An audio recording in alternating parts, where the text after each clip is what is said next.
Culture Brands Talk.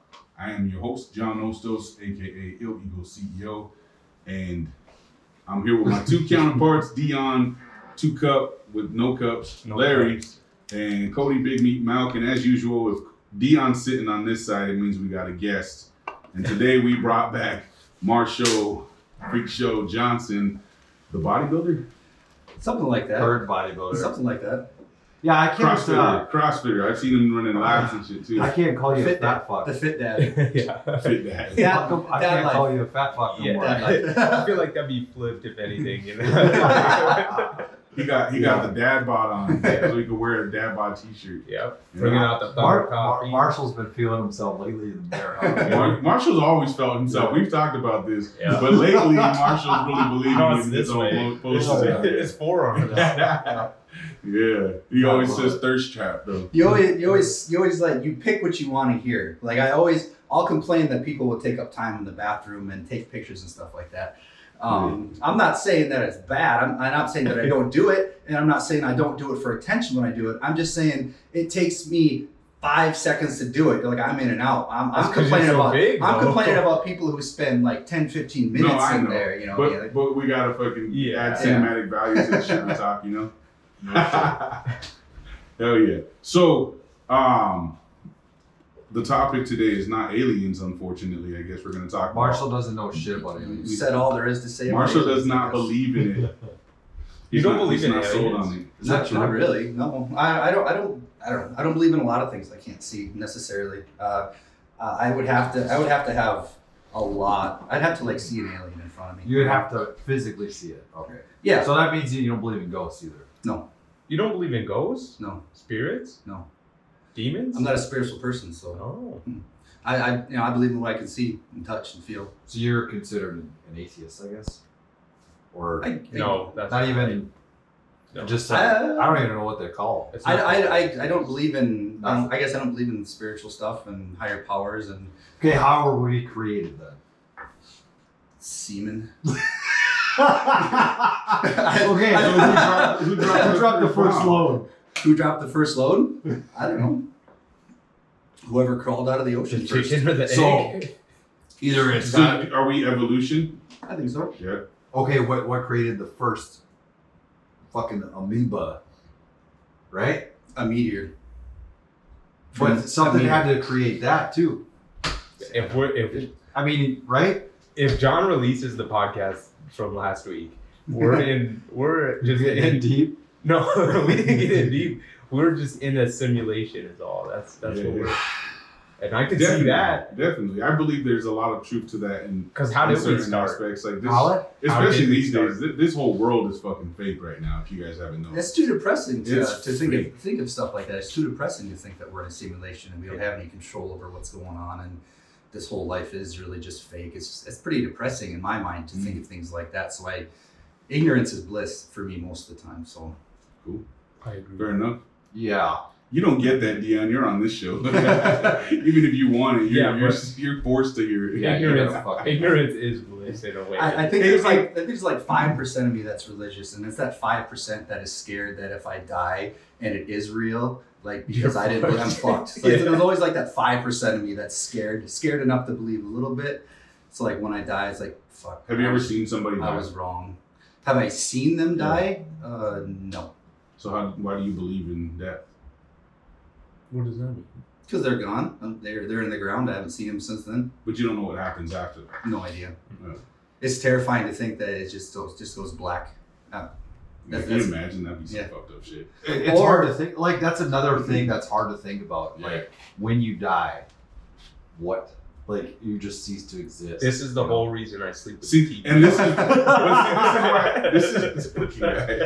is why I like the theory of like what for me it's like what if we are dead? What if right now everything we're experiencing is what death looks like? Or even to the point where like if I got it wrong, right? Because like I believe in God, but I don't know if He's forgiven me for the shit that I've done in life. I don't know if I'm gonna go to heaven, but if I didn't, this could be a version of hell for me. Like living the life that, like right now, as I witness what's going on in the world, the things that are happening. This is hell. The things that are being exposed, right? And they always say hell on earth too, right? The things that are being exposed to be real right now, not just like aliens, because we've still yet to kind of see more solid proof and evidence of it. There's a lot of whistleblowers and they're bringing facts to the table supposedly, but just in general, the way that life exists and the things that are happening, people don't give a fuck about pedophilia right now. There's kids being human trafficked. It's become an epidemic. Like it's always been, but it's coming to the forefront and it's exposed. And you have people in power and government and in celebrities who are just like, oh, stop that shit. You guys are a bunch of conspiracy theorists and things of that nature. So it's like, that seems really fake. I'm like, this can't be real. This can't be real that there's actually people in the world, especially people in power, who are like, oh, stop, shut up. You know what I mean? Or Epstein gets busted, goes to prison. Ghislaine gets busted, goes to prison for sex trafficking children to a bunch of nobodies that went down with them, even though they were convicted of doing so. One being Prince Andrew. Yes, who was a known well one, known, and who also paid off. Yeah. So it's like, to me, it's like, this isn't a real, like, we're not living in reality anymore, are we? Like, this is fucking crazy. Then they're like, oh, aliens are real and we're gonna get invaded. And then it's just like, okay, this is really fucking weird. There's too much positive. Like, I have an amazing family, an amazing daughter, amazing wife. Like, there's too many positive things for me to think that I'm being punished right now. I think to say, in regards to everything being exposed and like the pedophilia and the people in charge, I think nothing is secret in this day and age with technology and all that shit. Nothing is secret anymore. Right. It was a lot easier to keep this stuff secret 20 years ago, 30, 40, 50 years ago. I think it's always been there. I think it's always been a problem. I just think now you can't hide anything. There's cameras on every square foot of any place. There's people devoted that spend all their time to whistleblowing and, you know, just revealing all these things. So I just think it's impossible to hide it. I think it's always been there. I just think it's impossible to hide it. I agree that it's always been there, but I think that what's being exposed now is to the degree of which it's always been there. Right. The people who are involved of it, the scale in which it's happening is all becoming, it's coming to the forefront now. Like, where, yes, did pedophilia always exist? Yes. Absolutely. But it didn't seem like it was this big of an epidemic in the world. But isn't it crazy? Isn't it crazy how this, like, not just pedophilia, but pretty much every crazy shit that's been coming out has been happening since Trump got in office, and that the QAnon movement and everything else All the conspiracies. just put like a fucking spotlight on all of the shit, Right. like everything, and now people are starting to pay attention. I don't think people have the balls to stand up to it. There's too many people in society where their passions outweigh their principles. Like, nobody is willing to stand up against it and say something, or speak out on it, because so much is gonna get taken away. Yeah, I think it stands for, honestly, the fear factor of who's involved. And what they can do. What they can do. I don't think it's so much of like, you know, I don't want to like lose this or lose that. I think it comes down to death, man. Like, people are scared for their life because of who the people are that are actually involved in the shit, and that's why it gets swept under the rug, because it's powerful fucking people, you know, who we rely on to be like our caretakers and our government and our policymakers and all that shit. And then we realize, like, man, these people are dark, like demonic. So that's why I say, like, Hell on Earth seems more realistic, because I don't know if I believe in the theory, but I like to play with the theory that I might have been killed recently, don't realize it, and now I'm living out this like purgatory life, you know, or somewhere in this parallel universe. I think it's a big fight between good versus evil right now. There's definitely spiritual warfare. It's happening. It's happening. Whether you like it or not, or believe in that stuff, it's, you know, that's what's going on. I mean, if you believe evil exists, which we have tons of evidence of, it's hard not to believe that some good sort of exists. evil. Evil doesn't mean spiritual. Evil just means horrible people. Right? Yeah. To me, that's not good and evil isn't a spiritual thing. It's the type of person you are. So I believe there's good and evil. I believe there's a war going on. Yeah. Yeah. Do you think we're the only beings like in the world? Yes. Ooh, I don't. In the universe. You think the universe exists in all its vastness for us to be the only dumb motherfuckers alive? Sure. Holy shit. Why not? Ignorance must be bliss. We're one little fucking speck of sand in this fucking huge ass. There's so many planets. What would be the point? That's the craziest part. In my opinion, we would have seen something by now.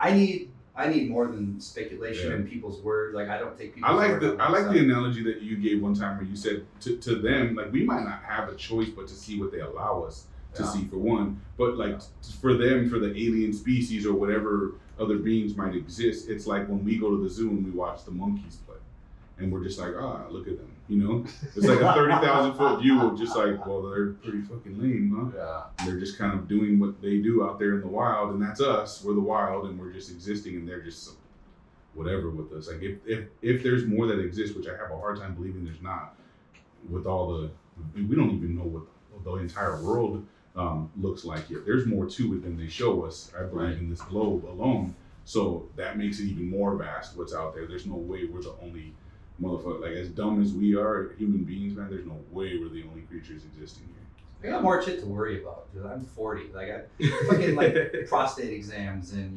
getting old and going bald. Like I got more stuff that hits close to home. Road to recovery. Those two things. Road to recovery.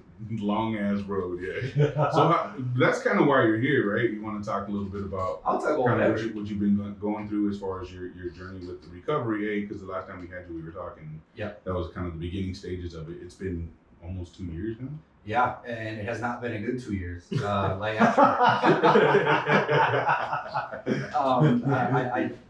don't want to say I hit rock bottom, but I hit as close to rock bottom as I want to be.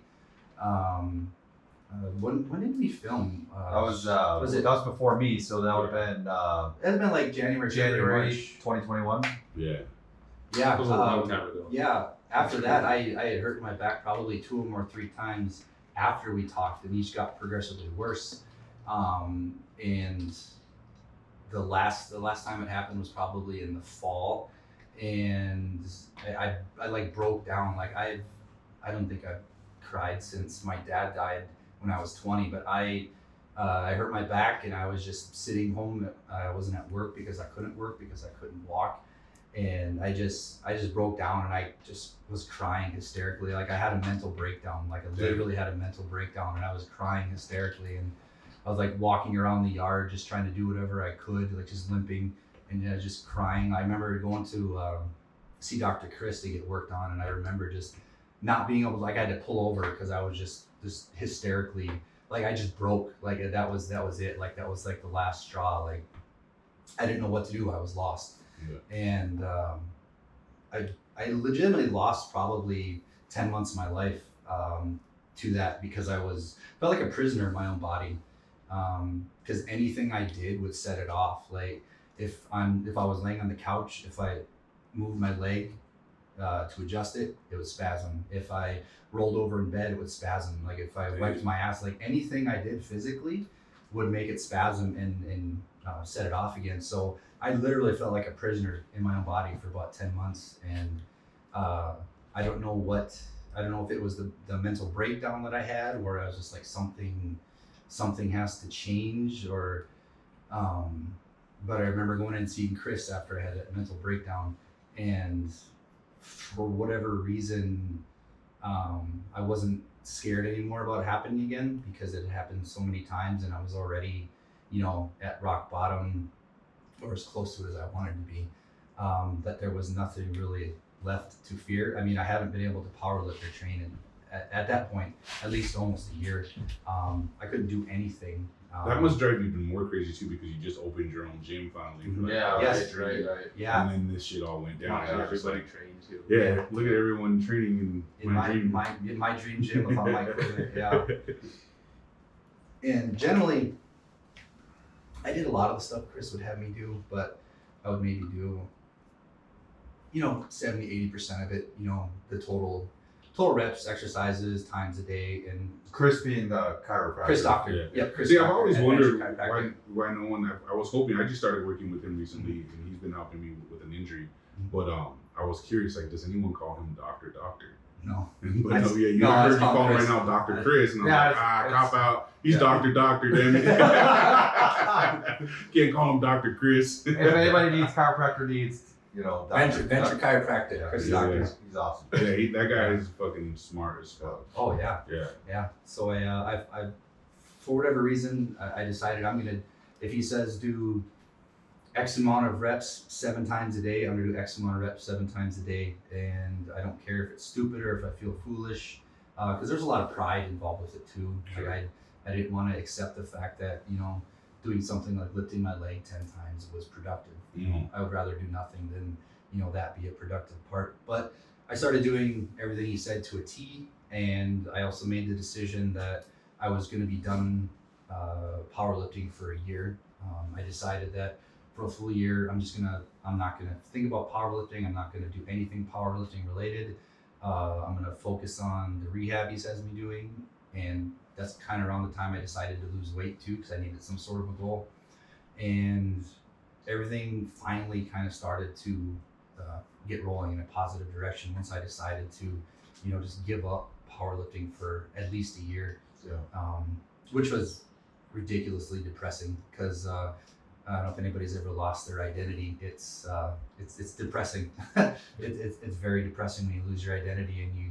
Well, because you I remember you back in Family Wellness, talking to Jeff Metzger. He used to work out there, and I just remember you, like me asking him if like you were in charge of all the powerlifting dudes. Like I thought that you ran EHOP. Like I thought that you were the head guy.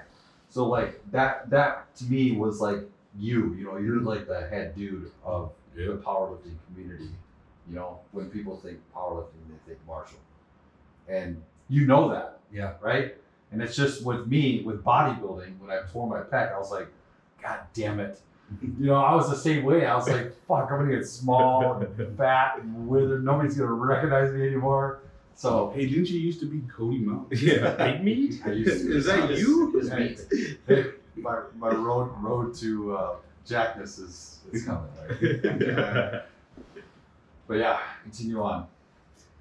Yeah. So I had to accept the fact that my identity was gone. And I don't know if I'll get that identity back. I'm kind of in the mindset now to where if you love something, set it free. And if it's meant to come back, it'll come back. I'm hoping it does. When I started this, I got a 5-year plan to, get back to where I was. It's a very long, that's a long time, a day at a time. A day at a time. You'll be 45 by then. Yep. Yeah. But how old is Jason Ellert? About there. And he's about that age. And the thing with string sports, a lot of powerlifters who set, the all-time world records, they're a little older. They're mid to late 40s when they did it. So a lot of male powerlifters don't peak until they're, mid to late 40s. So I just kind of thought if I sacrifice, 2-3 years to starting over, that still gives me time to, make a run. And I have every intention to, if that is a possibility. But we'll take it year by year. So at the end of this year, I'll evaluate and see where I'm at, and if it feels like I can start moving forward, then I'll start year 1. So it's your disc that's fucked up? Yeah, I have a herniated disc L4-L5, and it's not. It's frustrating because it's not an injury that is uncommon, especially to powerlifters. A lot of people come back for it, and from it, it's mental with me. It's hugely mental. I'm just paranoid all the time that it's going to come back. From the time when I came in that podcast last time and I was talking about how I passed out and I was on the stairs and Kathy found me and I couldn't move, and that was horrifying to think that that's how I was going to be for the rest of my life. So that kind of that stuck with me for a long time. I'm just now getting to the point where it's like it's not that extreme. You know what I mean? It's not that bad. If I decided tomorrow to, never lift a weight again, when I'm older, I would be fine. But So there's no. Can you see it with an MRI? Yeah. Yep. Mm-hmm. So maybe before you decide to dive head first, you can maybe get an MRI before you start. Yeah, and actually, like Chris and a lot of the other big names in rehab and recovery don't rely a whole lot on MRIs. They're pretty deceiving. A lot of them don't necessarily go on MRIs. Like Chris diagnosed me with what I had before I got an MRI, and he he wasn't really all about me getting it because he said it wasn't necessary, but I wanted to know, and I got it, and it was exactly what he said it was. And I think a lot of people, it's a lot scarier when you see that MRI and you see it, and it's like, wow, it's an image right there. I have a blown out disc, and it scares you a lot more than it needs to. You don't see it as just an injury you can come back from. You see that as my back's fucked up. That's how I walk and move. So it makes it a little more real, and it's not necessary. Would stem cells cure it? I don't know. Stem cell injections? I don't know. I haven't looked that far into it, and I'm not that hardcore. I hate needles. Yeah. But he's all tatted the fuck up. Yeah. I'm not that hardcore. Is there He's got like 1-inch holes in his fingers and shit. Yeah. Don't you dare heal him. Okay, you're gonna tell me there's a difference. There's not a difference between a needle that goes into your skin that far for a tattoo and a needle like this that goes into your spine. I don't know. They numb you. With a needle that big, they still got to stick it in your spine to numb it. You know what I mean? So You won't even fucking know. Are you sure? I mean, you'll feel something, but I mean, that's horrifying. I mean, Probably better than an epidural. it's And the same. It's the same women do that thing. shit all day. Yeah, they have no choice. they're hardcore though. Women are Yeah, hardcore. no, we've talked about that. Yeah, they're a different breed for We sure. established that. I But they think, want our weakness. Yeah. I think though that if you were in the same situation and your child was not going to come out of you unless you did it, or something was going to go wrong, I think any of us would do it. You know what I mean? You're at that point where it's like The you have no epidural choice. is just for pain. Yeah. Sometimes they have to. Mhm. Yeah. Yeah. It's just too intense. But so you work Swanson still? Yep, Swanson still, which is now it's depressing. Yeah. It wasn't What do you depressing. mean? It was fucking depressing when I was there for a few months. I was there. It wasn't depressing I because fucking hated that place. it was a means to an end. It provided us with a steady income that didn't get in the way of powerlifting, which was my life for 13 years. So I wasn't building a career. I wasn't trying to build an empire career, like John is. My life was powerlifting, and now I'm 40 years old with no career, and my identity is gone, and I might not be able to powerlift. So now all of a sudden, working at Swanson is depressing as fuck because I've worked in the same job for There's how a many solution years. to that, Yeah. You know what I'm gonna say? Spread your wings. OnlyFans. Only feet. See, now that's No. We've already talked about. Well, Kathy and I have talked about this, and I'm sure you have multiple times. But going full time, coaching. Yeah, I'm not a jumper. Yeah, I'm not. I feel like John's a jumper. I don't know about you or Dion, but I'm not a jumper. Like What does that mean? Just going full bore into coaching. Oh yeah. I'm not a jumper. I'm that person that waits until I'm at the edge and How many people that are wall you is coaching? closing in, and I don't jump until that I'm either going to get pushed off or the wall is just going to squish me. Yeah, but you say that you're might have lost your identity. We'll see, right? That's Yeah. So if that's the case, if you can never powerlift again, this is a way to live through other people. It is, but I struggle through that because I can't control it. You know what I mean? Like I can give somebody the most amazing program in the world. I can fix 17 of their problems, but if they don't follow through or if they're not committed, like it doesn't matter. Like I could be the best coach in the world, but if people, and I'm not saying the people I coach don't do this, but I'm just saying I get you it. could I be, get it. you could be the You best have to coach in the follow. world, but if the people you were giving the exercises and workouts and programs to, if they don't follow through with their 100%, it's not the same. And then I get frustrated because like I know what I did to get where I needed to be. But at the end of the day, that they're the ones that are paying you, and you're still receiving a paycheck, And regardless if they follow it or not. True, but your name's attached to it. You eventually work through those people, though. In reality, like those people aren't going to stick. with Yeah, you I mean, and look then at move on. the Matt Jansen's of bodybuilding community. He's only taking on fucking pros, right? Mhm. That could be you in powerlifting, It'll take time. Honestly. taking on pros. And I need to preface it that the people I train are not like that. I'm just No. thinking like I'm if not- I were to yeah, I mean, if I were to switch, go full time, and the thought of You're not having guaranteed to run into some of those. yeah. Absolutely. For sure. that they want to try a powerlifting meet, but they don't know what encompasses it. Or in some cases, like with the way people jockey in this community, like they just want to work with Marshall because it's Marshall, and then they get there and the work's too much work. It's hard. Yeah. Because they don't. Why is People it don't hard? ever notice that. Yeah, like how hard he worked to be in the position he's in, where he's ranked and everything, and why people fanboy him, and then they get under him. He's like, you just got to do all of this. And it's like, you're better from a distance, but. Yeah, that's what I would. How many people are you coaching right now? It goes in waves. Like right now, I probably have 10 to 12 right now. And I think I did the math for what I charge. I think I would have to have like 30 clients. Yeah, but steady. you're I can also charge more. your too. rates are fucking ridiculous. Like They're pretty low. really low. They're really low. Yeah. So But I never want to be that person that's charging more than they're worth. And I know I'm worth more than that, but I never want to be in a position to where someone thinks they're not getting. I know too many coaches. At this point in time, yes. you've been doing this for fucking what, 20 years or so? Since 2008. Yeah, no, you can't think like that anymore. You're too much of a seasoned vet to be able. You have a lot of really cool philosophies and principles about the way you live life and how you see things and view things, but you undershoot yourself a lot. It's crazy. Yeah. And I think it's because I hate arrogant, overconfident people so much that I want to be so far from it. Like I would rather undershoot than I don't want to be anywhere near that. You know what I mean? So I probably undershoot way too far. Yeah. I care too much what people think. I don't want people to like me, but my downfall is I don't want people to not like me. Mm-hmm. If people are indifferent about me, I don't fucking care. But I don't want people to not like me, so I don't.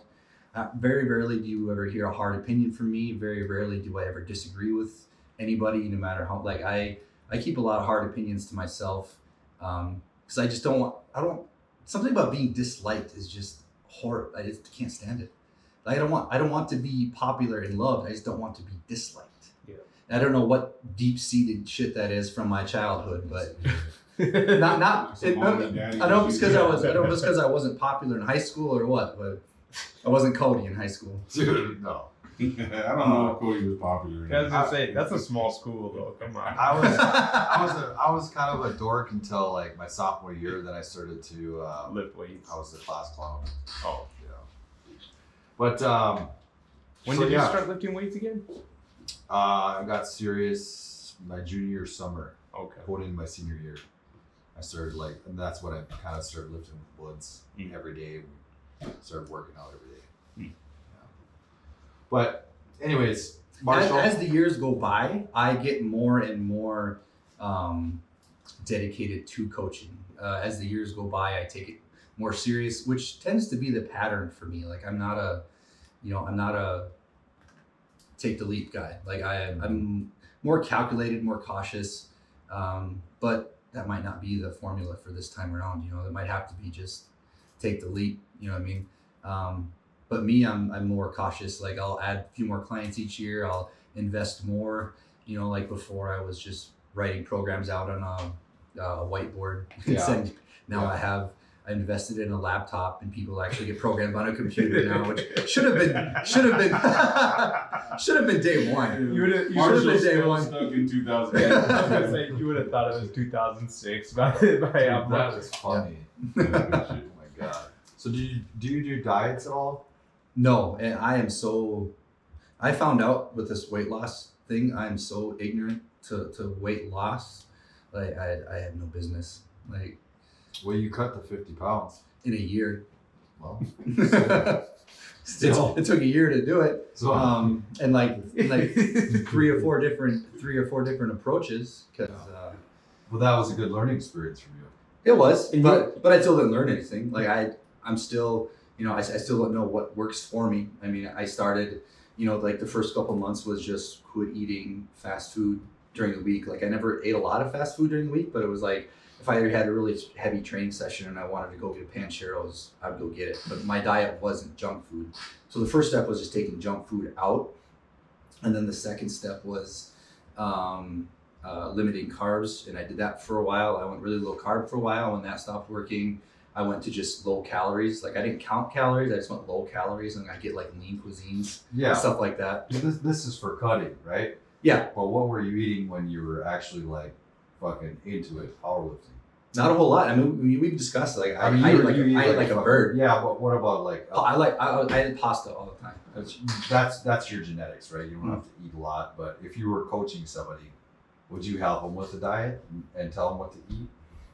No, not give them a diet, but tell them. It's not my. I don't have the background. Even you don't recommend nutrition.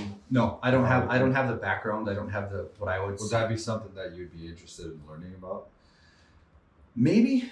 It's so simple. Like what they'll teach I feel like Marshall would fucking hate coaching those people.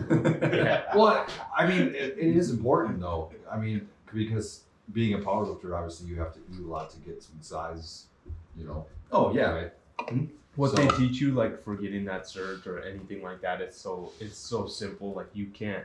I don't feel like you learn it by going through that process. Like there's so much more to losing weight than just that. I mean, it is calories in, calories out, but so many different body types and stuff. It's almost a waste of money. But you know, and like I said downstairs, like it isn't just calories in, calories out. Because like I said downstairs, I was in a 1,000-calorie deficit for like 3 or 4 months because I didn't know any better. I was just like, bigger deficit's better, right? And your body was just like, and it worked for a little while, but then I came to a stop. Eventually lose weight. Yeah. And then training sucked. And it was just awful. Always flat all the time. Always tired. And then I started really following a lot of stuff from Justin Harris. And all of his clients do carb cycling. Mm-hmm. And I still don't have a firm grasp on what carb cycling is. But for the most part, you have 2 or 3 days of low to no carbs, 2 or 3 days of mid carbs, and you have bodybuilding 101. And then you have like 1 day of just massive all out carbs. Yeah. And that, I mean, I feel like that's an ideal one because then it still gives people the opportunity to eat something good. You know what I mean? Yeah. People who aren't bodybuilders trying to step on stage, it's just somebody who's just trying to lose weight. That still gives you the opportunity to, like on Saturday night or whatever, you can just go have a good meal and not have to worry about it. If you can like tell visual changes in your body pretty easily, like if you're lean enough to see that, then doing the high carb, low carb, medium carb is super beneficial because 2 days of low carbs, you're like, holy fuck, I'm deteriorating. Wilt away. Yeah. So, wilt away. So you can tell really quick.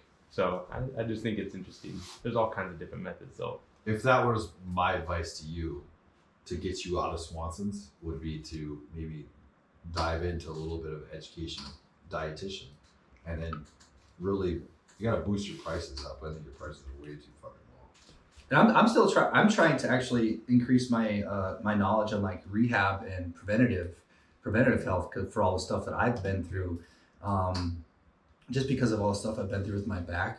Like I don't have one client where core work mobility isn't a priority in their training, and when I was training, it wasn't. Like core work, abs, it wasn't. I didn't do it because it didn't. Abs are for show. Yeah, I mean, like, right. It was always you need to have a strong back. So I trained the fuck out of my back. My back was bulletproof until it wasn't. You know what I mean? I had and Louis Simmons has a really good quote. He's like, lifters with strong back and weak abs inevitably hurt their back because you need the strong core to because your back isn't supposed to be doing that work. It's your core that's supposed to be doing the work. And my whole training career, my back was doing the work when it should have been core. And I never had a strong core. Like I never trained it. And then that's just, you do that for a decade plus and you're bound to break. And people that come in by training, they don't understand how important it is to work on your core and mobility and how big of a piece it is.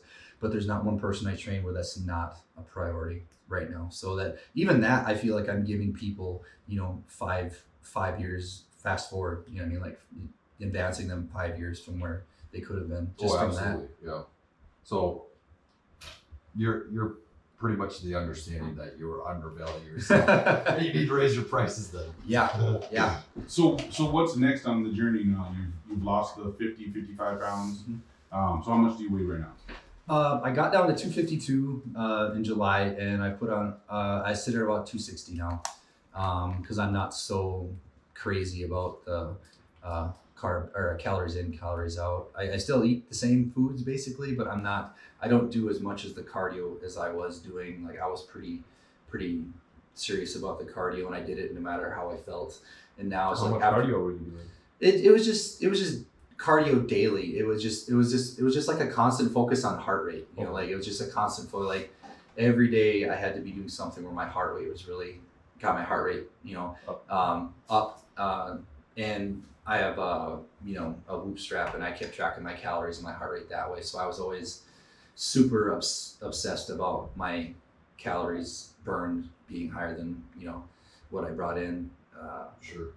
I started jogging, and I actually really liked it because Holy shit. I liked it because it was helping my back get better, because if my back could take like the compression of 300 pounds or balls on ass, if it could take that, Clapping. Clapping cheeks. Clapping cheeks. if I could jog for a half a mile, to me that was making my back better. Yeah. And the limiting factor was not my gas tank. It was always like my knees and my feet always were, towards the end there, my knees and my feet were to where I couldn't even walk upstairs.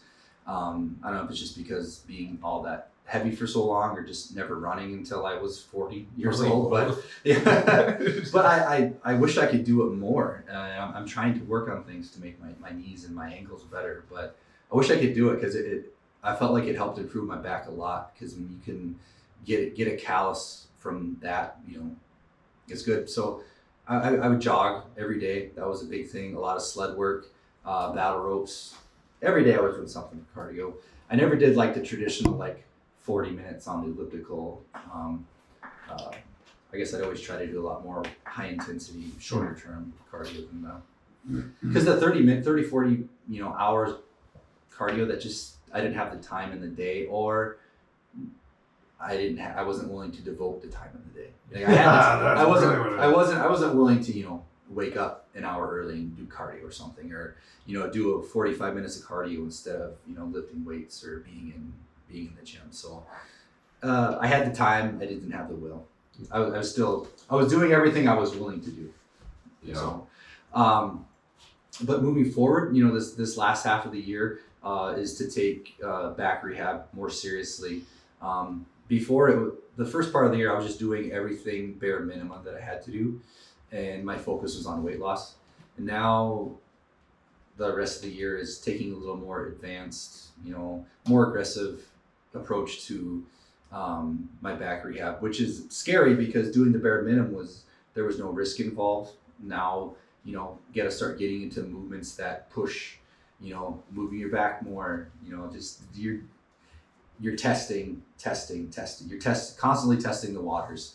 But before, it was just like you're just dipping your toe in as much as you had to. But now it's like every day, every week, I have to start testing the waters and pushing. So that's what the rest of the year looks like for me. Would you ever step on stage for bodybuilding anymore? I think so. I mean, I've always said that I would do it again. But the frustrating thing right now is, since, the last month and a half, I've gone back to a more bodybuilding style training, cluster sets or rest pause, stuff like that, drop sets. I really like doing that stuff, but I don't have the core integrity to train hard. You can't go balls out with as much weight as you can't dumbbell row as much weight as you possibly can without your core getting activated. You can't, curls, bench, you can't go balls to the wall to failure. Your core is activated with that. So I'm limited by, how much my core. Take it easy. Yeah, I'm limited by how much my core allows me to do at that time. So that's frustrating. So it's finding different ways to use the lighter weights, but optimal. So that's where the cluster sets or the drop sets, rest pause. That's because I can take, weight that's moderately heavy and, do 12 to 15 reps, stop for 10 seconds, 10 to 15 reps, stop for just do that until I can't do it anymore. That's a way, it's boring, but you can still get a really good pump that way. Yeah. I mean, would you do the show here in town? I'm not going to go do a big show. The one here in town's gonna be a big show. I said that wrong. I'm not gonna go out of state to do a show. Yeah, there you There you go. go. There you go. So I got another question. Uh-oh. So this was a powerlifting meet in Williston with the, Oh God. with the drama. Oh God. Oh shit, yeah. Marshall Since is you- starting fights everywhere you since go you- now too, huh? So Marshall started a fight, and I want to hear about When have you ever heard that? it. When have you ever heard that Marshall So started a why? fight? How did you get involved with it? Why was it you? I'm more curious at why you let a dude yell at you while you're sitting down. Yeah. Yeah. What were you? Standing up probably would have changed his whole fucking mind. So can you just tell the audience all of our? I thought we were letting this topic die. No. no, that the situation is dead. This topic. This topic new. will never die. This is because new. it's fucking hilarious. I Every just- time I see that fucker, I laugh. Just picture him with his fucking goggles on. His yelling fucking at the show. Coke bottle goggles. For the record, I did not bring this up. I will talk about it. I have not spoken about this to anybody since then. Like, since you're asking, I'll talk about it, but I'm not actively. Why are you saying that? Are you being pressured? No, I'm not a shit. I don't like to be considered a shit talker or someone who doesn't let shit drop. Like I don't. Dude, this is the wrong podcast. We love to talk shit. Actually, at the end of the podcast, we say talk your shit. You know, so it's like, Dude, I love drama. So tell me what happened. Drinking a Heineken. yeah. I can't see it, but it's a Heineken. Yeah. There may or may not have been a couple that coach people that was at the meet, and they were causing a huge stink, swearing, throwing their arms up and down, complaining about judging, complaining about this and that. Spotters. You know, right? spotters, loaders, the way the meet was run, individual lifters. They were just making a huge scene, talking about how he wanted to fight somebody because he was so mad that the judging was so bad, and this was their second But time back. didn't the girl, didn't one of her lifters win? I don't think so. No. I didn't pay attention. So they were complaining because their lifters weren't winning. They were complaining because they're assholes, and they didn't like the way the judge. They didn't like the way the meet was run. They didn't like the way the judging. They didn't like the way the judging was going. Like they're very arrogant people, and they're also the people that start fights and then play the victim when Yeah. they're those type of people that start a fight and then when the fight comes they play the victim. You can always tell that by the way they start screaming first, Yeah. because that's like their one attempt to intimidate you, Mhm. and then from there they get their asses kicked usually. Yeah. Yeah. So this was the second time that they were back, and the first time was like that, but not as bad. The second time was just more complaining and just making a scene. There was actually people there who took their families to the back room because they were nervous about, what this guy was doing. He was just making everybody so upset and uncomfortable. Why Just- wasn't he kicked out right away then? Why wasn't he? Yeah. He Yeah, how come was, the trash man didn't take care of him? because he was busy running. He was busy running the meet. You know what I mean? Like he was busy running the meet. He should have been fucking gone. But he was busy running the meet. That's all I can say.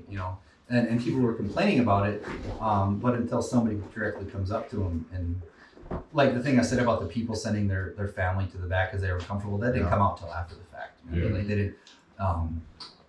And him and his wife would complain about online, on Instagram about how they hated North Dakota and all this stuff. That's what and, got me. That's And- what triggered you too. That's Yeah, what and then I remember this, And then at that point, after 2 times of them being there and, just being asses, and then seeing that post about how they hate North Dakota, they hate coming back. And I just went on, I took a picture of the words. I didn't take a picture of the person. So you couldn't see the name of the person who posted it. The only thing you could see was the statement. Cross it. Yeah, so I didn't post it to where I was calling her out. So if anybody was looking at it, they wouldn't know who I was talking about. So it did not involve them at all. Just made a point to say that I love North Dakota. I love living here. I love the people here.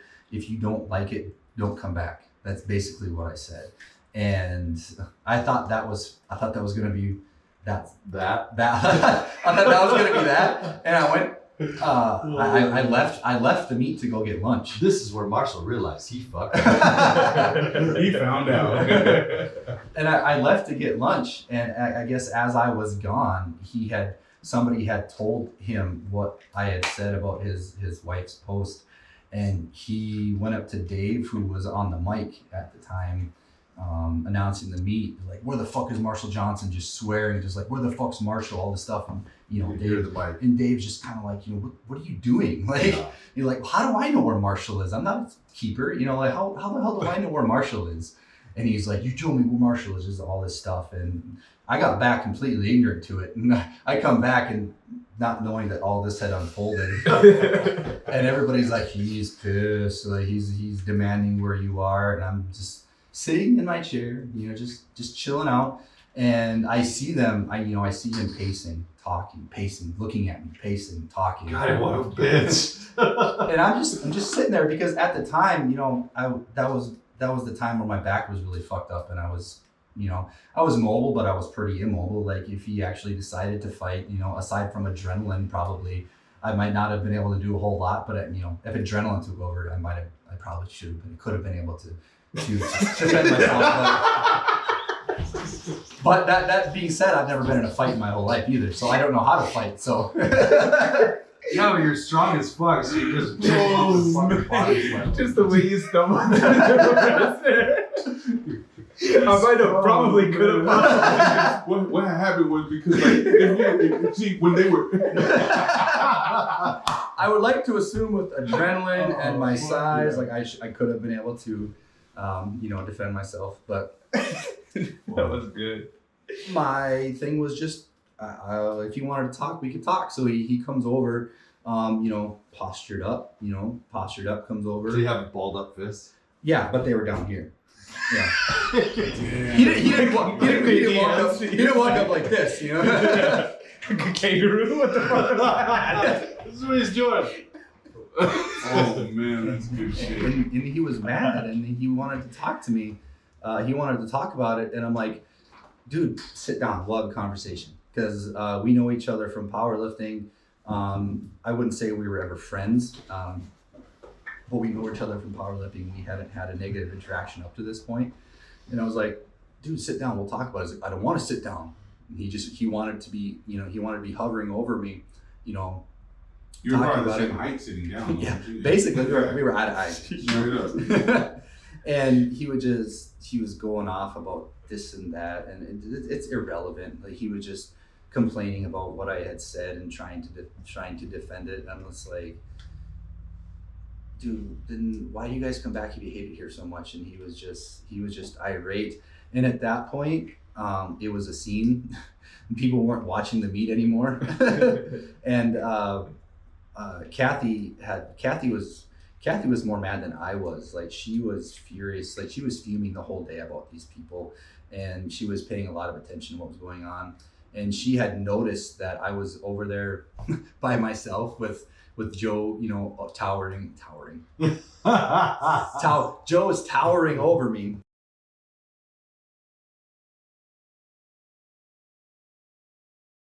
And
Stricken from the record. Yeah. Oh. He was. Hey, he. What did you say? He was running through that place. Yeah. He was clapping cheeks. Girls with daddy issues, like guys that look like that. Yeah. Marshall's like, I'll None stay of them here a were while. none of them were wife material. I'll say that. There's girls that look like that they're good for one thing. They're not wife material. You don't want to take them home to see mom. That's for sure. You know what that is, Cody?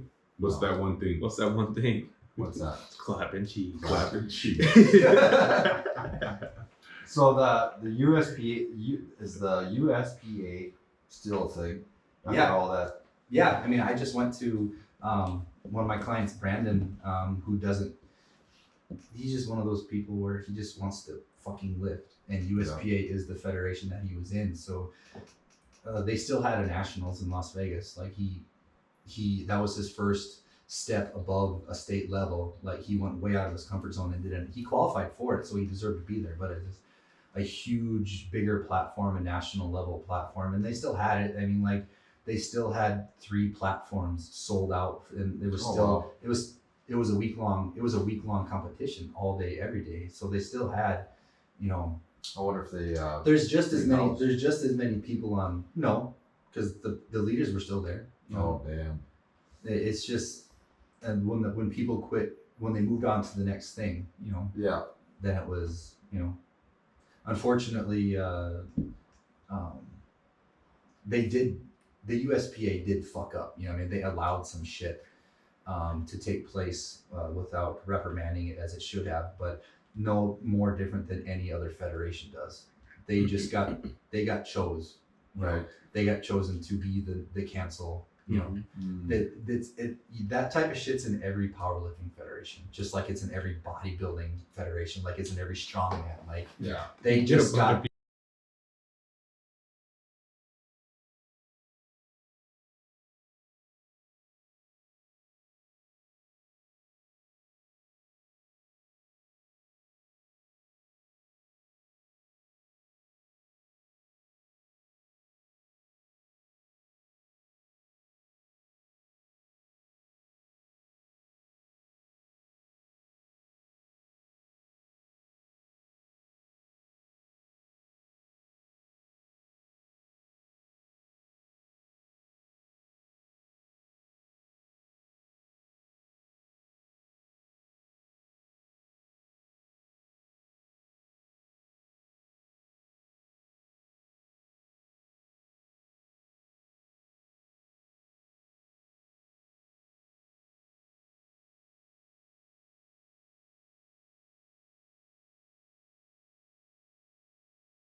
Released a pre-workout just before they're on. Like, is that coincidence or what? Like he got famous just in time before this massive undertaking, the Arnold, and he dropped a pre-workout at the same time. Like it's just there's always a background. Like there's always nobody has. I'll take true what the intentions. goes with the bad because I like when he calls out bitches for The Photoshop thing was a big deal for sure. Yeah. I'm not I saying think that he anyone- doesn't.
who just stepped right over.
Yeah, that was a good workout. I'm finna feel the DOMs later.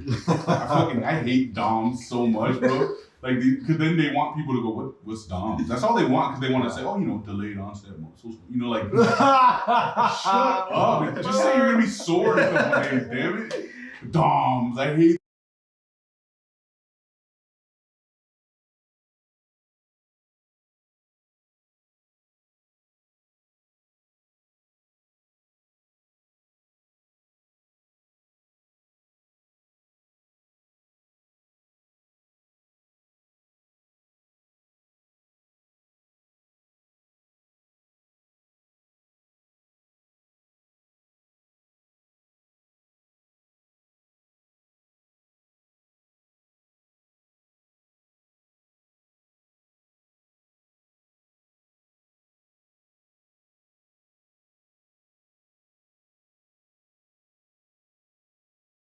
That's the crazy thing. People are like, oh,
mix in there. So upper Nice. 60s. Did you get your supplements yet? No. You said you ordered them, I right? did. They should be hopefully coming any day now. Taking samples or anything like that?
My side of the family, my dad's side of the family, all the men have type 2 diabetes, and I've had blood sugar crash as long as I can remember. And berberine is one of the main supplements in their glucose disposal agent called suppressor. Basically, if you've grown insulin resistant, borderline type 2 diabetic, berberine has shown to have just as good, if not better, effects than metformin, which is a prescription drug, and it's an over-the-counter something you can buy. And just after a month of taking 1,500 milligrams of berberine a day, 1,500 milligrams a day. After the first month, this was also after I was pretty like 6 months into my diet too. But after about a month, for whatever reason, I don't understand it, like my quads and my forearms started to get super tight. The skin got really thin. Like I got really vascular in my forearms and my quads. But I don't know why those two parts of my body decided to suck up, but they did. And my blood sugar problems, kind of started to go away. And I really haven't had any blood sugar problems since then.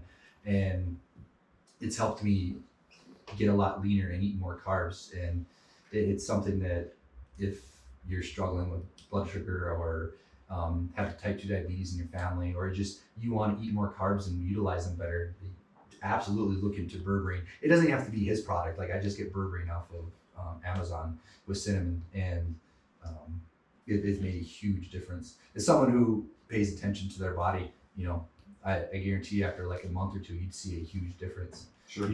Your body can utilize carbs a lot better. And I'm not saying he's the first person to do it. Just like he's not the first person to put the stuff in his carbs that he did. He's not the first person to put the stuff in his pre-workout that he did.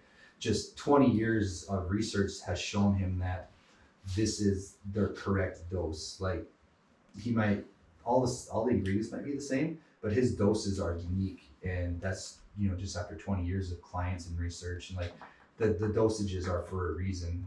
But as opposed to everybody else who's just like, these ingredients work, so I'm just going to put them in there at whatever doses I want, Yeah.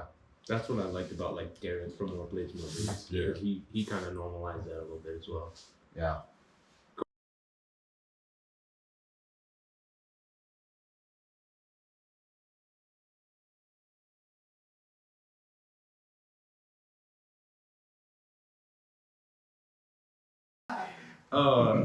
So you're taking over other cities Yes. for the guard in recruiting. Are you going to be in the schools, or how's that going to work? Yeah. So I was at Davies prior to this whole move, and I'm moving from Davies to Cheyenne in West Fargo. And then I'm taking over West Waterson, Fairmont, Hankinson.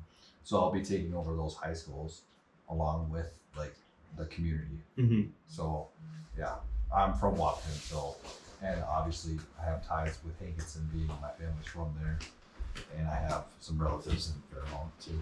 So are you gonna have to be like traveling like every week then, or how's that work? Yeah, I'll probably have to drive down there probably once a week or so, for sure. Yeah, so I'll be driving a little bit more, but I'm expanding my horizons because the school that I was in, Davies, didn't really allow me to do anything in there, and I was kind of like not utilizing my strengths. My strengths is being able to get in front of people and talk and present, and I wasn't allowed to do that over there. So these other schools are a little bit different. They allow us to come in and shine, basically. Yeah. And when I'm allowed to do that, I can fucking, break it out. Good. Try to recruit some good people. Yeah, you've been doing a good job so far, huh? So far, yep. Yeah, I got one more to go before I complete my mission, and then I'm done. Aren't you like leading right now in recruiting? No, You're doing something. I'm leading on my team. Team. I'm leading my team right now. So I only need one more before October 1, and then the whole fiscal year starts over. But if I get let's say if I get one more tomorrow, I get Fridays off until October 1st. Oh. So whoever needs to, we got to get somebody signed up ASAP. Yeah. Nah, I'm good, bro. Dion smokes too much weed. I can't take direction. Joe Sargent better not get my face. I'll drop that. Yeah, I'll drop that look. All right, I gotta pee, dude.